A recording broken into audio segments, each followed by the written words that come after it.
to the first episode of Quiet in the Cheap Seats, your Central Districts podcast. And I'm Danny. Go you Bulldogs! I'm Gonny. I'm Kwai Chang Kern. Kwai Chang Kern. Jimmy, okay. Kane.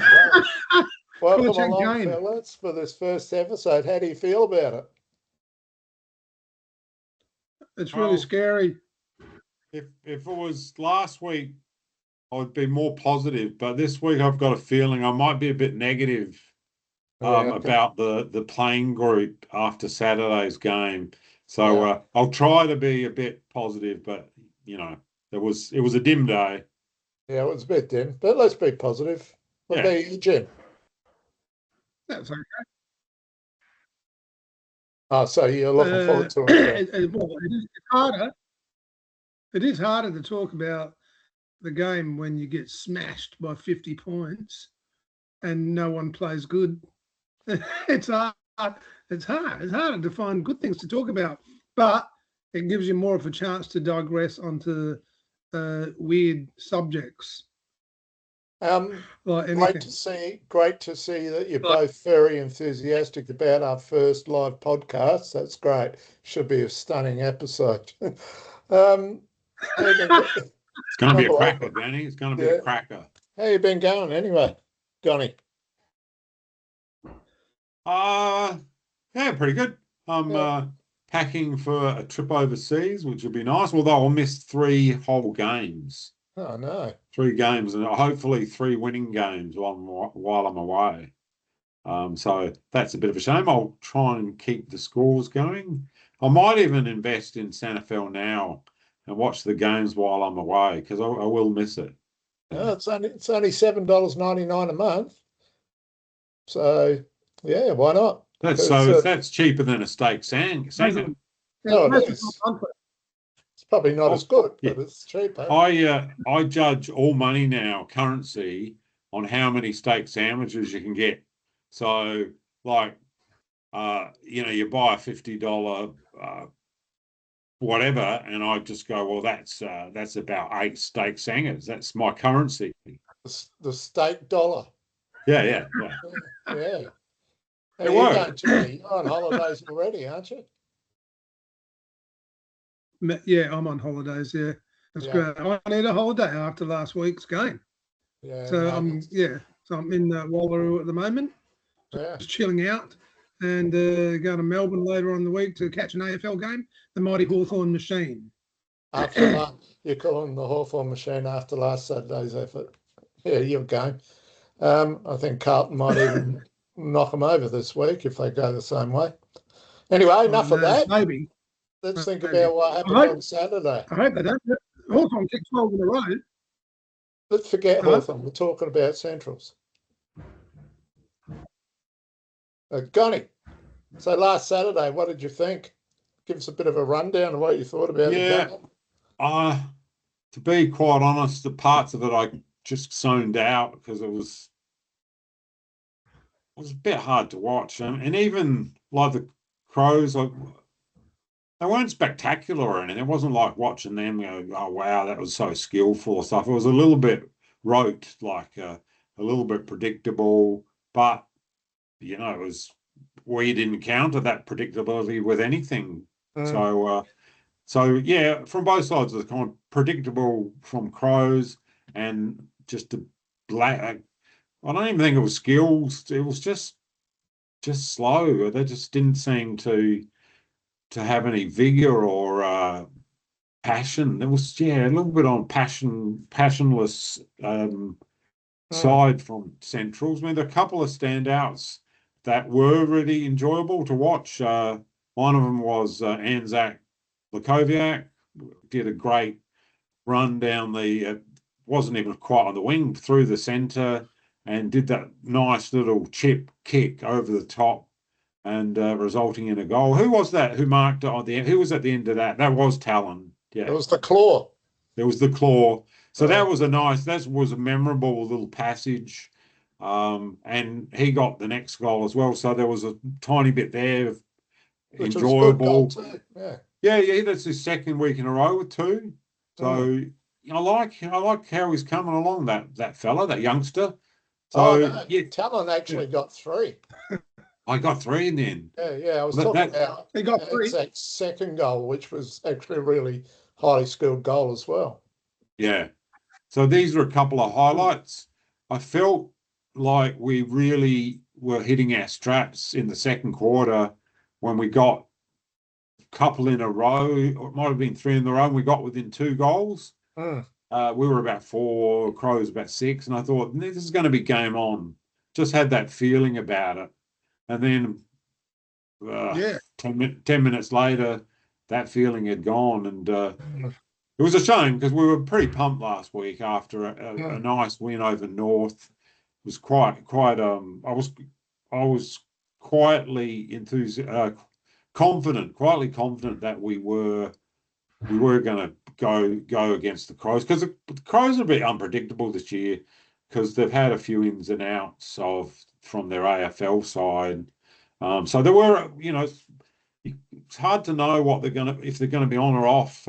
But they were on Saturday. Like I said, I think it was very predictable, but they executed their skills really well, delivered it in the forward line really well, and very accurate, as you would expect from an AFL players.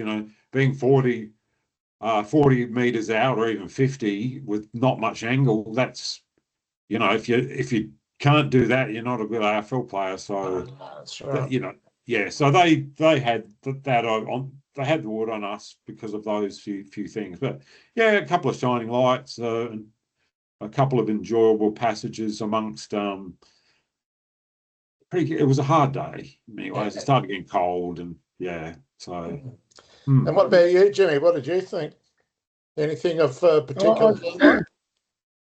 I reckon the highlight was the 3 Crows supporters that turned up and supported them, because that was their selling pitch for getting into the SANFL, wasn't it?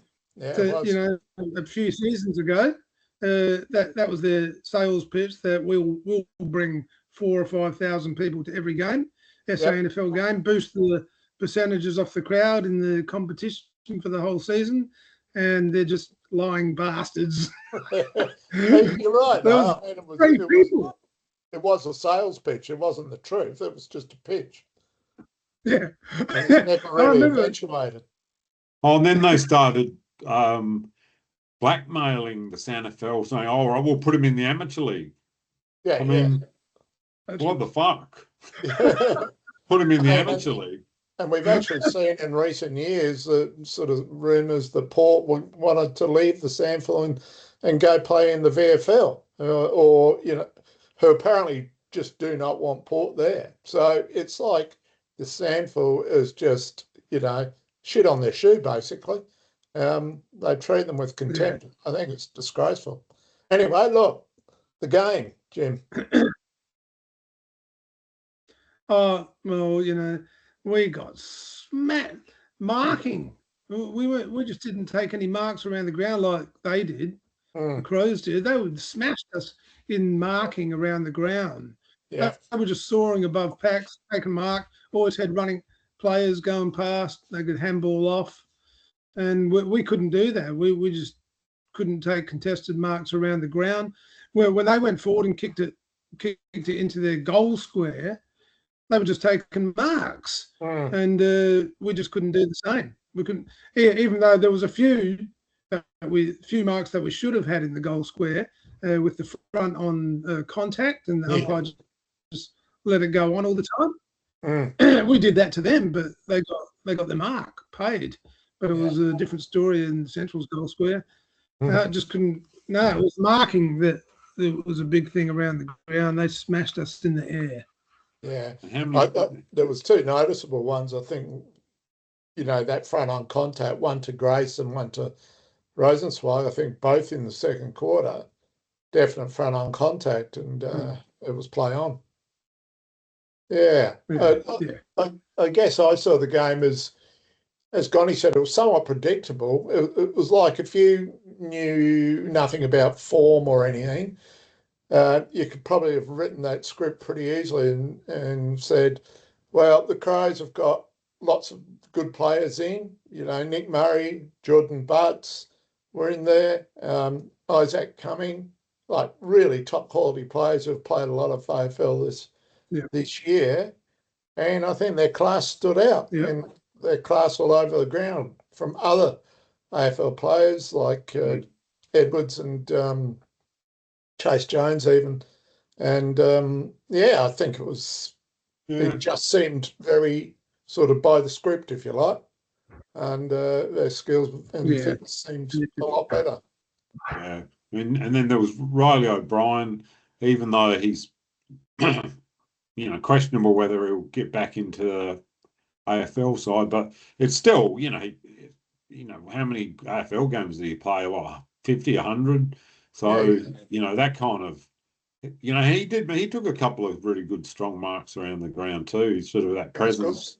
So, there was a lot of AFL, and because the Crows are going quite well in the AFL, these players that are like fringe players, like Butts, you probably don't even call a fringe player, or Cummings, they're going to be jumping out of their skins to get in.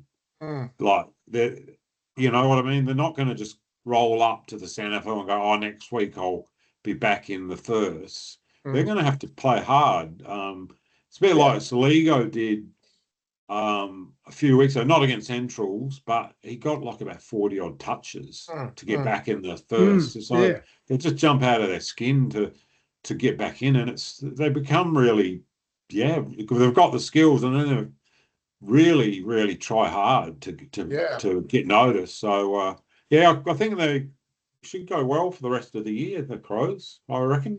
Well, that looks pretty good to me.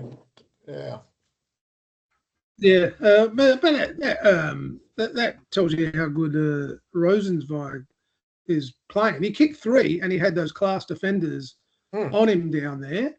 That was a brilliant effort by the young fella. It was great. And Kobe Anand, he had to go up against, Kieran Spawn and Riley O'Brien. That Kieran was hard. Spawn? Is that his name? Didn't he play in the 70s? Strawn.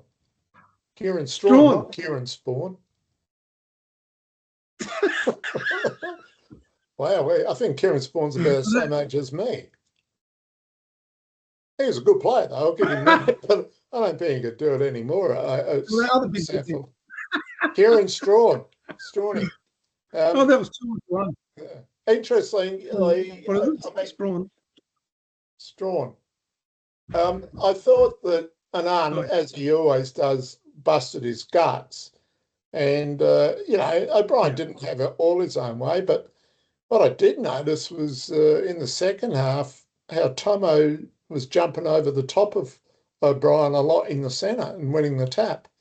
Tomo's got a bloody hell of a leap for a sort of a big, strong, beastly fella, but he's 6'4" compared to O'Brien. He was out jumping him and winning the tap, which I thought was pretty impressive. So, So, and he does win most of those ruck contests. He's good. He's good in the ruck. Yeah, but we need him up forward too. Connie. Yes. 3, 2, and 1 for the game. I go number 1. 3 points to Anzac, because he gave me the best moment in the game that I enjoyed the best was that run and chip over the top, which I mentioned already. It was memorable, and there wasn't a lot of memorable things, so that's why I gave it him. You still noticed him through the rest of the game here and there, just getting amongst it. So I thought he's good to watch, that fella. So I went with him. Second, I went with Talon because I thought 2, but 3 goals, and he's just got that look about him where he's going places. Yeah. So I gave it to him. And then the third one I was a bit stuck on because it was a bit of a bleak day, but I looked back and I kept on picturing Pudney. I don't know how many touches he got, but I just kept on picturing him. 23. Yeah, he was around the place a lot. He was pretty good. Yeah, so it sort of went, it was purely because I could keep picturing him in my mind when I was reviewing the game. So, yeah, that was my 3-2-1. Good one. Excellent. I I don't think Anzac had a lot of possessions, but he had a lot of impact. And Yeah. I mean, he'd had 3 bounces on that run, and when he chipped to Talon, and his goal was great. But when they put him in the centre, he hits the pack hard, and he actually carries the ball through the pack and gets a lot of clearances that way. I'd love to see him play on the ball a lot more. He mustn't be able to run on the ball for long periods, because they put him in the middle and throw him forward again. Or it might just be we don't have enough good small forwards, so he's being spread pretty thin, but he's a bloody good player. Yeah. What about you, He's Pai great. Chang? Do you think Norwood will still Anzac next year? I don't know. Probably. What made you say that? Yeah. Whoever's our best player, They still. Ah. Yeah, they normally take them.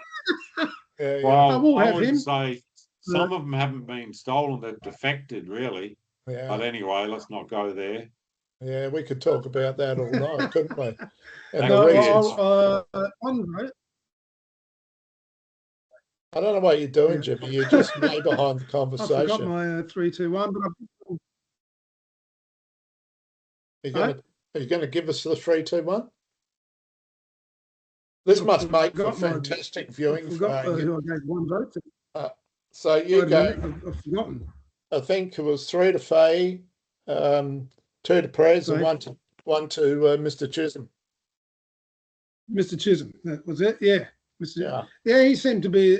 Chisholm was covered a lot of the ground, picked up a few marks and possessions around the ground, and he's always putting 100% in.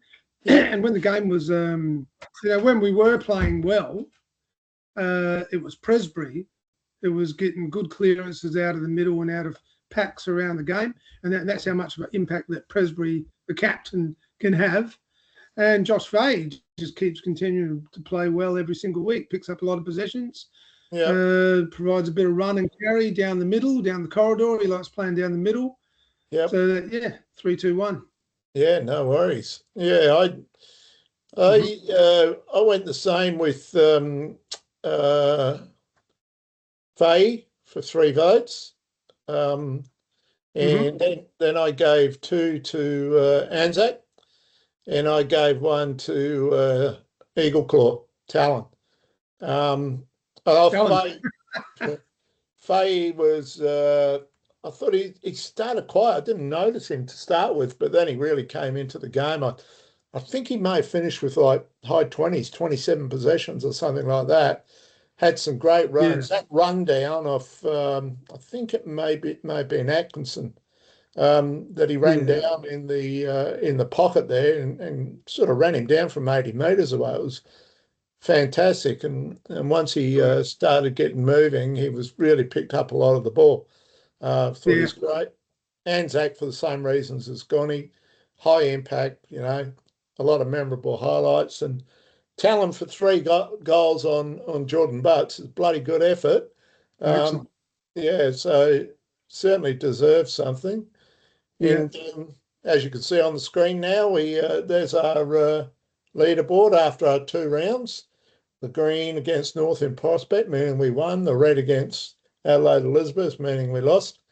And the votes that those players accumulated during those games. And no one else has got any yet, but I'm sure we'll add to over the season.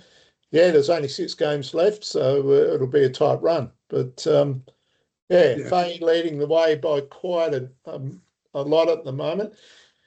I was expecting someone to put Thomas in because he actually ranked our 2nd highest player on the day, and took a few good clunks. Rucked well.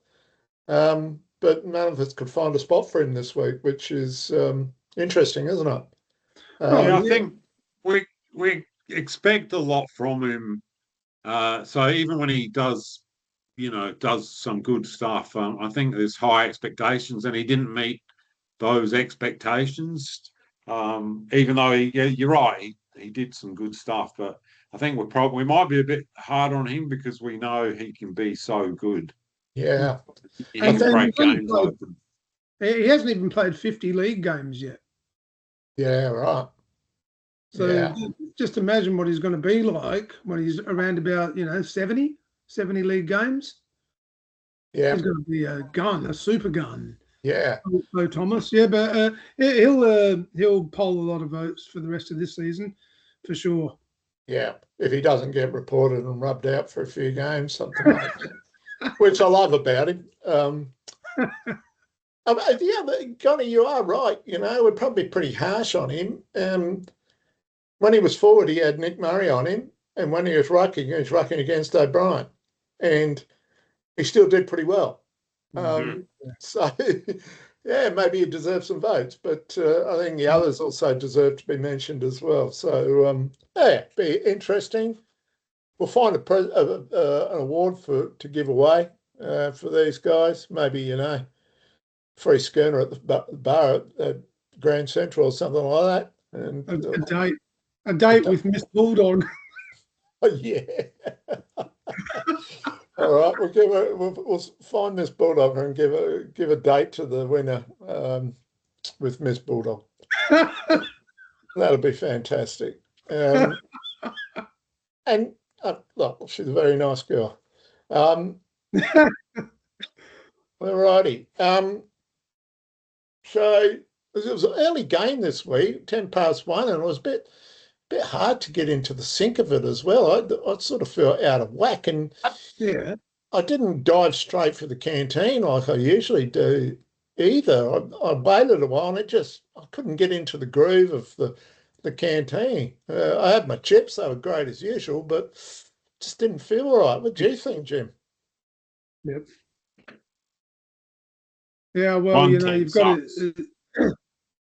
The what does? 110. What sucks? Not a good one. Starting at 110. I don't 110. like it.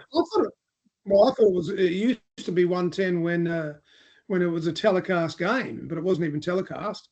That's why I thought it was an early game. But you got to get your body clock right. 10:02. When you get there, you're ready to have a snag or some chips at quarter time. Earlier, that's fine. About quarter time, and when you go to Elizabeth Oval, especially because the chips are brilliant, they're the best chips in the SANFL. You get heaps, you get a big bag of them, and even though they've put the price up on them by $1.40 this year because they were only $5.50 last year, and now they're $6.90, but it's worth it because they're the best chips in the SANFL. There's an extra 6 chips in there for your $1.40. I counted them. I highly rate the steak sandwich. Yeah, it was. I used to have them every week without fail, and they kind of hovered. They weren't always as good as other days, but the one on Saturday was great. Yeah, fresh white bread, hadn't dried out at all. Steak was nice and chewy. Sorry. Nice and it wasn't chewy, it was nice and soft and it was great. Yeah, it looked pretty good. Yeah, it was a good one. Yeah, I was going to snatch some off you, but nah. What did you have, Jimmy? Chips. I had chips. The chips, yeah. They were magnificent. They were boiling hot. Yeah, Elizabeth Oval, we do the hot dog. And just yeah. Well, that when I went and got my chips, it was about 12:30 because I got there to watch a bit of the reserves game, and I got my ticket, and it was number 78, and then she called out number 52. I thought I was going to have to wait for like 45 minutes, but as it turned out, they had 2 ticket books, so it still took 10 minutes. So I was getting a bit peckish, a bit anxious by that stage. That's fucked up. They've got a weird ticketing system that they have. She didn't even give me a ticket. when I went and ordered my chips, and I was just standing there, and she come up to the window with a bag of chips, and she's going, "I don't know who these are." I said, "Oh, they're mine because you didn't give me a ticket, you Yeah. bastard." And yeah, I'd say that. She's a very nice lady. it was worth the wait for sure. You took somebody, some little kid was waiting for his chips, and you took them. Yeah. And then she said to the little kid, "You haven't got a ticket, piss off." Yeah, that's And right. he was just went behind the goals and sat and cried the whole game, and it was all He your did. fault. We do. You did it all to him. Yeah, he's got problems now. That kid. That's a central supporter loss, Jimmy, and we need all we can get. The crowd was actually pretty crap. It was less than 1,200 people. Was it less than 1,200? 1193, I think it was. It was pretty average. It's that. Yeah, as you said, Jim, those three Crows supporters turned up, and good on them for turning up as well. I congratulate them. At least they're holding to their commitment, not like the rest of them. Yeah, I did watch a bit of the reserves game, and sure. It was a really good game. Though I didn't see the score of the first half. We were like 5 goals up at halftime, and we lost by 3 points, which was pretty grim. But I was watching that last quarter, and yeah, it was really, really good, really exciting, a lot of effort. Yeah.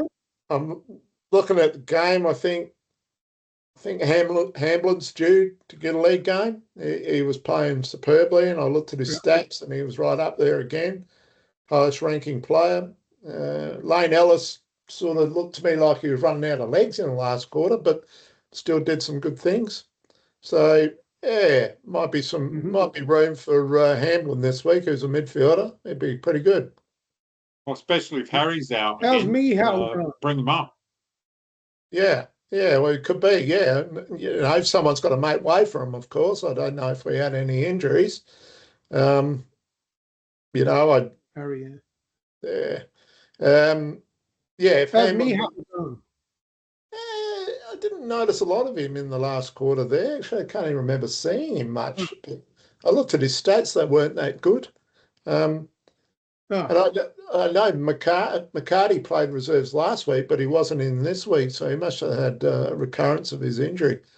So Bastic looked like he was going pretty well. Mats looked like he was monstering there, ruckman. He's got so big lately, Mats. He's very big, very strong. So be interesting. He's a good player.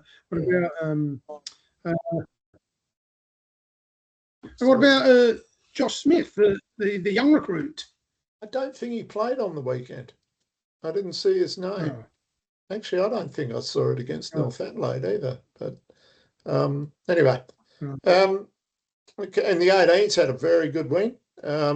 Though some more disturbing news from that. We talked before about the unprovoked tirade from the North Adelaide runner last week at Prospect, who gave the crowd a mouthful and, said was the effect, not many brain cells amongst this mob. Well, my source from the under-18 said that one of their assistant coaches actually abused one of our players, calling him a effing feral, da-di-da-di-da, and the umpires reported him, and he apparently got upset at the umpires, and said to the umpires, "I hope you get my name right." And apparently it was appalling. And the kid's a bottom ager as well in the under-18s. So I don't know what instigated that sort of irrational behaviour, but it's certainly not on. But we flogged them anyway. We gave South a fair income hiding. And I see the midfield was on fire again. So 18s have moved into second position now, which is great. Nice. Yeah. Unfortunately, 16s went down again. They've slipped to second bottom, I think, which is a bit of a shame. But, they've got a very good coach, the 16s. Bray McConnell, he's great. I think there's probably some availability issues going on. Yeah, that was it. Next week we'll talk a bit about the women's team as well and how they're going and yeah, what they're looking forward to in the season. Jimmy, I noticed you had you were talking to your girlfriend there on the weekend at the footy. She wanted us to sing. She's not my girlfriend. I think she is. She wanted us to sing. You went in the motorboat with her. Yeah. What was the song? The motorboat, Jimmy. Thank God I'm a country boy. Was it? No, it was the one that Charlie Cameron uses all the time. Road. Country Road. Yeah, Take Me Home. Yeah, I don't know what she was on about. She went round to everyone telling her. She was being a copycat. Yeah, it's hardly original. And it's an American country song. What's it got to do with us in Australia? Anyway. Yeah, I couldn't get into it at all, and they tried, but it's like no. I need an Australian song like who was a stealing with his unreal looking dial? Nobody else but little me. Yeah, that sounds perfect. Now, what sort of? What about they should have white fella, black fella. Doesn't matter if you're a good fella. Yeah, good song. That'd be great. Doesn't matter any colour. Yeah, that's right. A great song. We do have a real diverse club out there. We've also had a lot of Indigenous players play for us over the years, and got a few sort of Sudanese heritage players as well, which is great. Maybe we should have maybe a Cold Chisel song, one of the originals, like Northbound Train or something like that. That'd be the one. Northbound Train, wow. Yeah. That's great. But, no, Country Road, that can go to hell. And so can that woman. She'll be broken once you tell her that, Jimmy. She may self-harm once she hears you talk to her like that. I think that's not very nice at all. Yeah. No, okay. I saw she's got a daughter. That's inappropriate. This week we've got South Adelaide, who gave us a bit of a touch-up down at Noongar, earlier in the season. We didn't play well that game.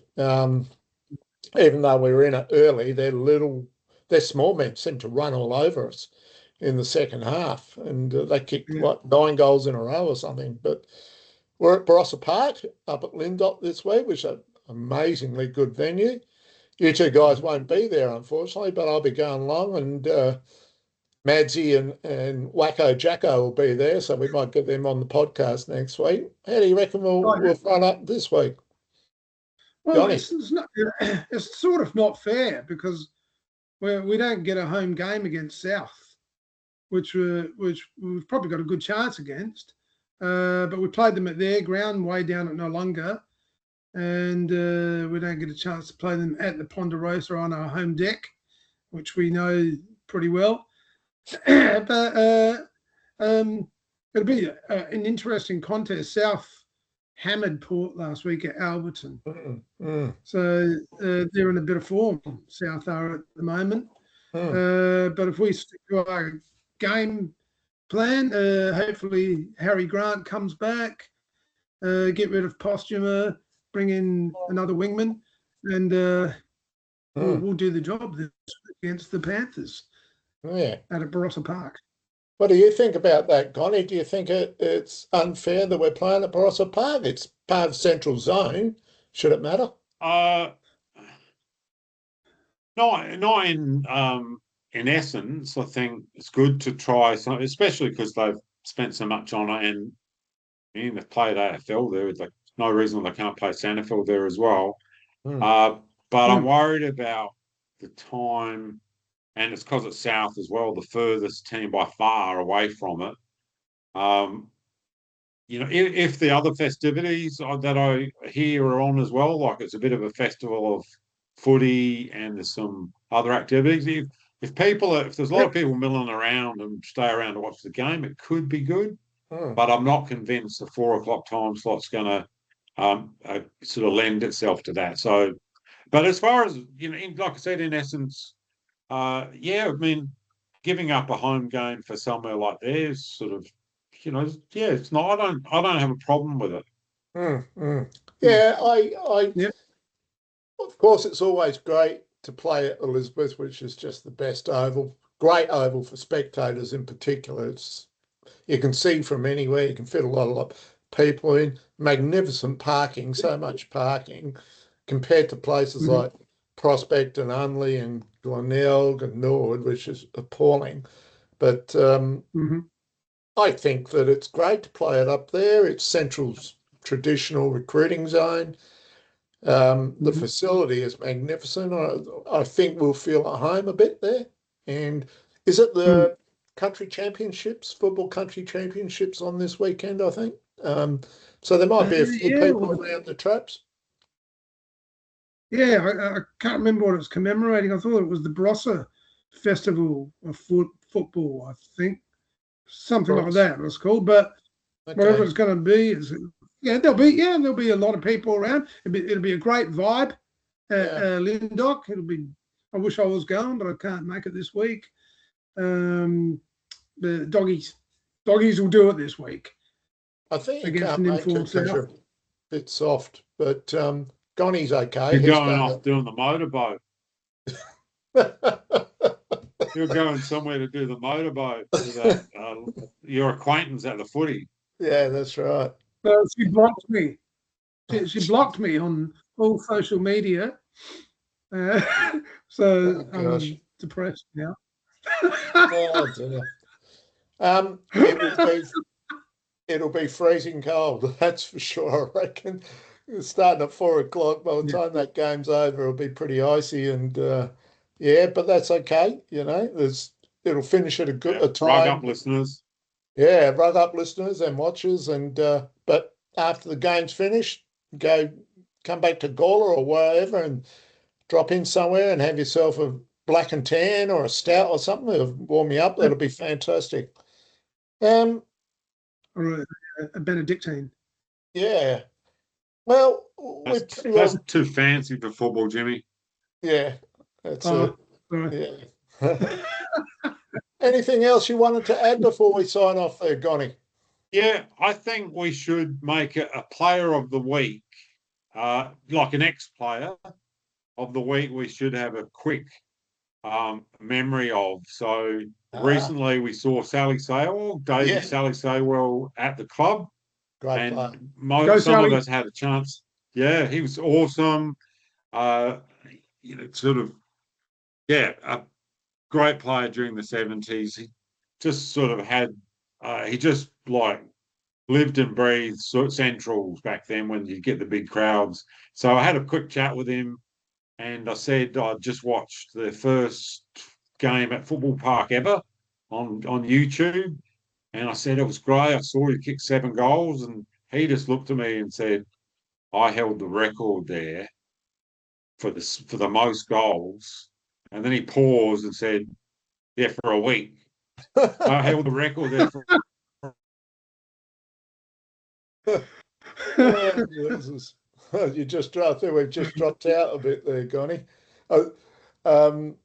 You've all frozen up there, mate. But when he was at the ground there, and they were talking to him on the microphone, talking about that incident and others, and they said, oh, you got any memories of this ground here? And he goes, no, not really.